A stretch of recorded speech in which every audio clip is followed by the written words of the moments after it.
Dear students, this is Dr. Kiran Deshwal, and in this video lecture we will continue our remaining essay Knowledge and Wisdom, composed by Bertrand Russell.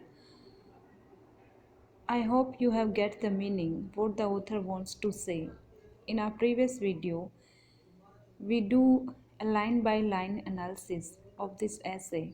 In this essay we saw that till now, the writer trying to make a difference between knowledge and wisdom, and he is trying to explain the importance of knowledge and wisdom in our life.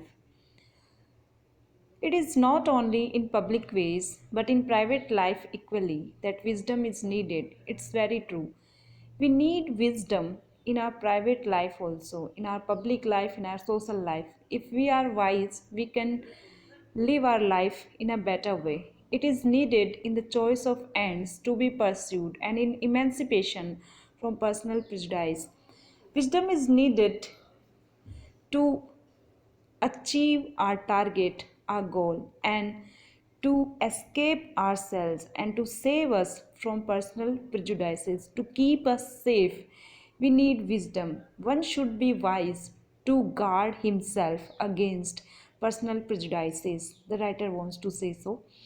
Even an end which it would be noble to pursue, if it were attainable, may be pursued unwisely, if it is inherently impossible of achievement. So the writer wants to say that even an end which it would be noble to pursue, if it were attainable, may be pursued unwisely, if it is inherently impossible of achievement.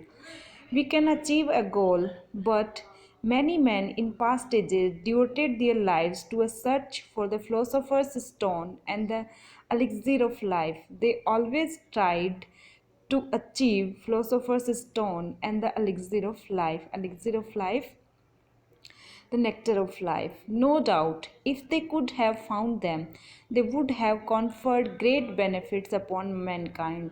So, Russell wants to say that they failed in doing so, and if they could have succeeded, they would have conferred, they would have offered great benefits upon mankind. But as it was, their lives were wasted. They wasted their lives in the search. They didn't reach to the goal. To descend to less heroic matters, consider the case of two men. He says that I'm not going to explain it by the examples of great men. I will explain it by giving you the examples of common people, Mr. A and Mr. B, who hate each other and through mutual hatred bring each other to destruction. It is very common. See, in your neighborhood, there will be people who hate each other. Suppose Mr. A and Mr. B, XYZ, they hate each other, and through mutual hatred, by hating each other, they bring each other to destruction. Here, Russell wants to say that hatred doesn't lead to any success. If you love each other, you will progress. If you hate, you will be destroyed. Suppose you go to the Mr. A and say, why do you hate Mr. B? He will no doubt give you an appalling list of Mr. B's vices. And if you will ask them that why do you hate each other, they will give you a list of reasons why do they hate each other. So partially false and partially true. And now suppose you go to Mr. B, he will give you an exactly similar list of Mr. A's vices with an equal admixture of truth and falsehood.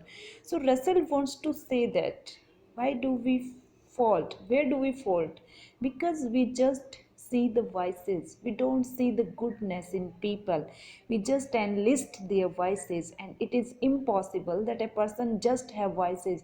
A person, a human being, is a mixture of good things and bad things. But when we hate someone, we just see the vices in him or her.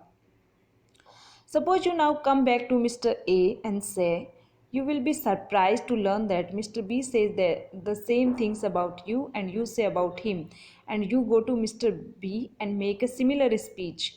The first effect, no doubt, will be to increase their mutual hatred.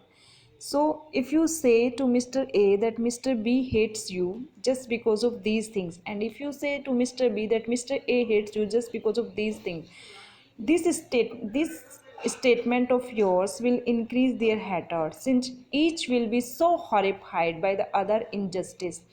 But perhaps if you have sufficient patience and sufficient persuasiveness, you may succeed in convincing each that the others has only the normal share of human wickedness, and that their enmity is harmful to both. So Russell wants to say that it's up to you whether you want to be a praising teacher, a good teacher, or a catalyst in increasing their hate. You can do both things. It is in your hands.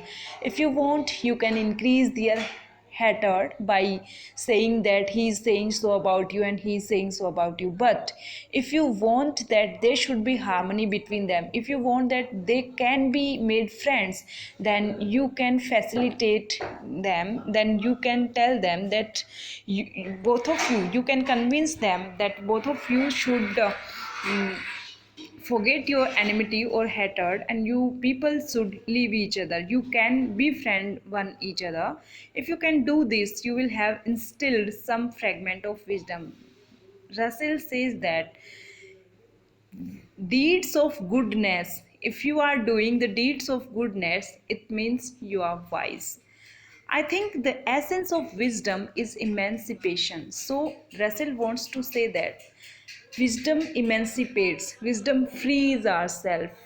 So if you are wise, you will work in freeing the mankind from prejudices as far as possible from the tyranny of the here and now. We cannot help the egoism of our senses. It is natural.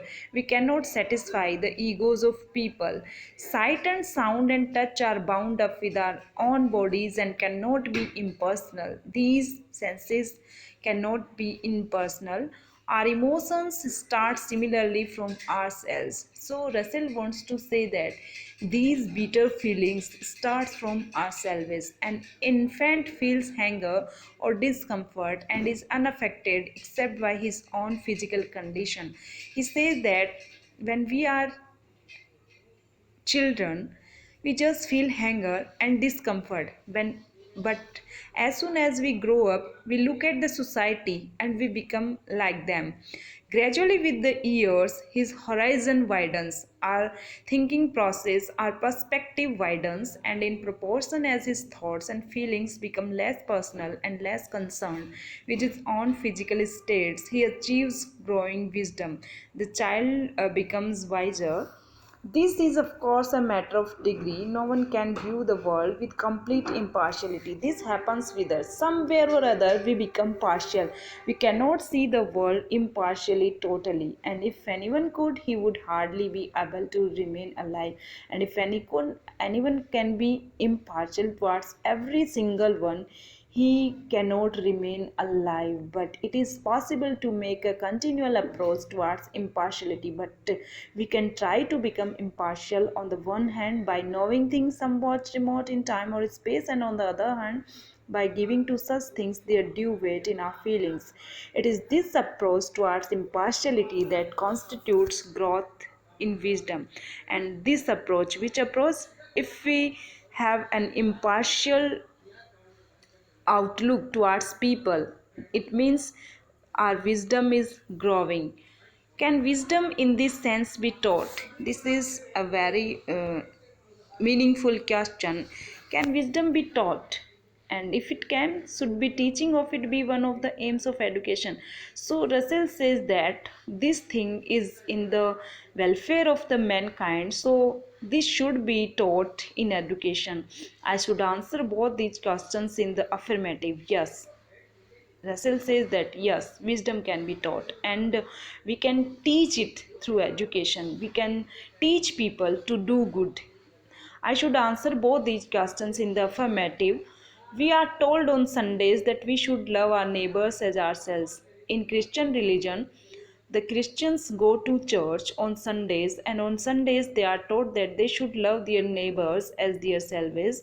On the other 6 days of the week, we are exhorted to hate. So, why don't we Why don't we teach people to love our neighbors on every single day of the week? You may say that this is nonsense since it is not our neighbor whom we are extorted to hate, but you will remember that the percept was exemplified by saying that the Samaritan was our neighbor. We no longer have any wish to hate Samaritan, and so we are apt to miss the point of the parable. If you want to get its point, you should substitute communist or anti-communist, as the case may be, for Samaritan. It might be objected that it is right to hate those who do harm. People say that we should hate the people who harm us. I do not think so. But Russell says that I do not think so. We should not hate the people who can harm us. If you hate them, it is only too likely that you will become equally harmful, because if you do so, there will be no difference between you and them, and it is very unlikely that you will induce them to abandon their evil ways. Hatred of evil is itself a kind of bondage to evil, because if you are hating someone, you are also increasing evil. The way out is through understanding, no through hate. I'm not advocating non resistance, but I'm saying that resistance, if it is to be effective in preventing the spread of evil, should be combined with the greatest degree of understanding and the smallest degree of force. Russell wants to say that if our tolerance can bring peace, we should do that. We should be non resistant, that is compatible with the survival of the good things that we wish to preserve. So Russell wants to say that it is my wish that we should, if we are wise, we should preserve good things, and in order to preserve good things, we should increase our capacity to bear, our capacity to love, and we should reduce our capacity of hating others. Thanks for watching. We will be continuing our next video.